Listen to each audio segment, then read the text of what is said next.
Happy Friday, everybody. I hope you had a great week. Today is May 5, 2023, and this is your Friday planning video. Today I'll call it this: did you leave your job? Make sure you don't leave anything behind. We're getting deep into Q2, and we're past tax day of 2023 for those not filing extensions. I want to come back to a topic that I've spoken about a few times, but I want to add a few items.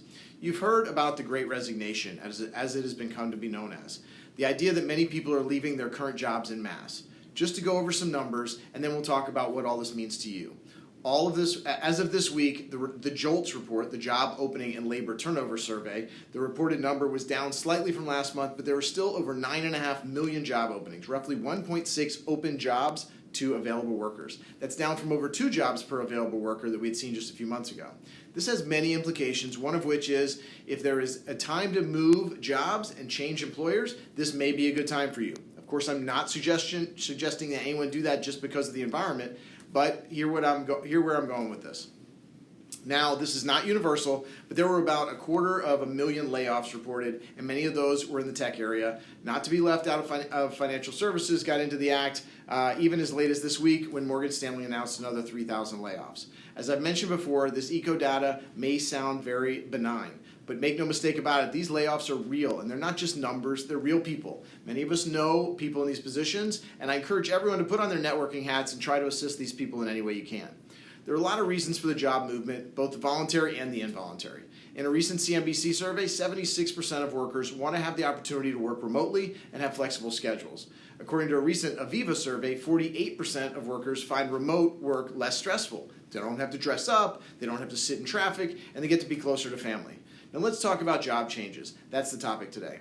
All kinds of surveys are done. Here are some findings. Per Fast Company, nearly 60% of middle-income workers in the United States are considering changing their careers, and 44% of them already have a specific plan. According to the U.S. Bureau of Labor Statistics, the average person holds 12.4 jobs between the ages of 18 and 54. Women 12.1 and men 12.5. The median job tenure in 2020 was 4 years. According to Pew Research, from January to March of 2022, an average of 2.5% of all workers, or 4 million people, changed jobs. I want to go over a few things that you should do if you're in the group of people who have or will be changing jobs. Specifically, I want to talk about what you do with your 401k from your old job.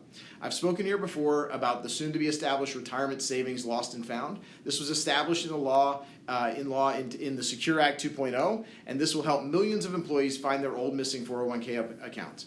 Much like the abandoned property databases in each state, it's estimated that there's nearly $1 trillion in unclaimed retirement accounts. So if you've recently changed jobs, chances are there was a lot going on in life: new job, new office, new coworkers, new benefits.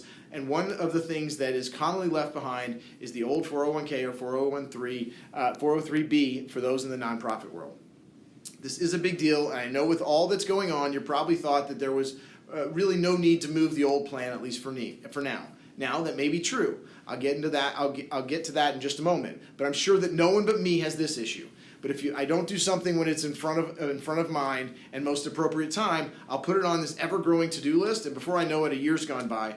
So let's spend a moment talking about the options. Let me start by reminding you that all retirement plans are different. The plan document can give specific details that may make some special cases. We'll leave those for one-off calls.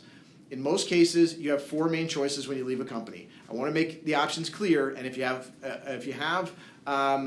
put this off or you're about to make a change, please take notes. The first option is to leave the plan where it is. This is not allowed by all plans, but if it is, this is an option. A few notes here: be sure to keep tabs on the plan. You may want to make sure your online sign-on is still active, and that if your departure from the company changes that.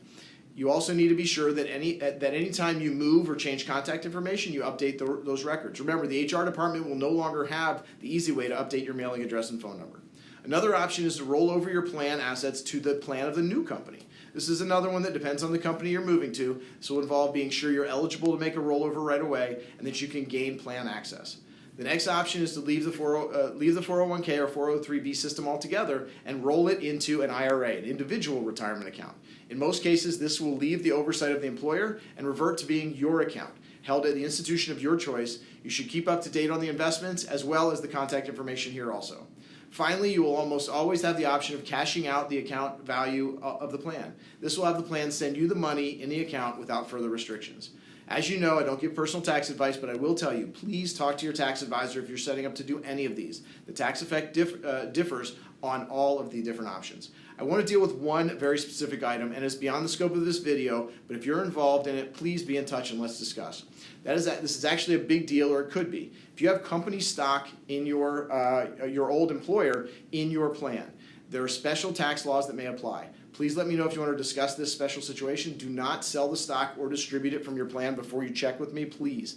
In nearly 30 years, I can say that this is one that people miss. It's one of the most things people miss. Okay, there you have it. A lot about if you have old 401ks or other retirement accounts from old jobs. Like I said, over 12 jobs in a lifetime. That's a lot to keep track of. This is even going to be a bigger deal as the Secure Acts that have passed and other laws that are setting it up so the companies are going to be required to set you up with a retirement plan. Even if you are in the 12th job or in the second job, if you have an old plan, let's review it and see what options you have and what is the best for you and your plan. Remember, and we spoke about this in previous videos also, I think I'll do another one soon on online security, but recall that you also need to keep an eye on your plans for safety's sake. We know that hacking is big, and if hackers get into your plan sites and you are not paying attention, there can be a lot of bad things that happen. So that is another reason not to lose track of your old plans. Please be in touch. I'll help you corral those accounts to make sure you have all of your options and make the choice that's best for you. I'll wrap up by reminding you, in case you're watching this on LinkedIn, Twitter, or YouTube, you can also find these videos, old videos, and my monthly blog on my new website, www.randycohenihtwm.com. Check in again on Monday for the Monday Market Update, and again next Friday for more planning ideas. Have a great weekend.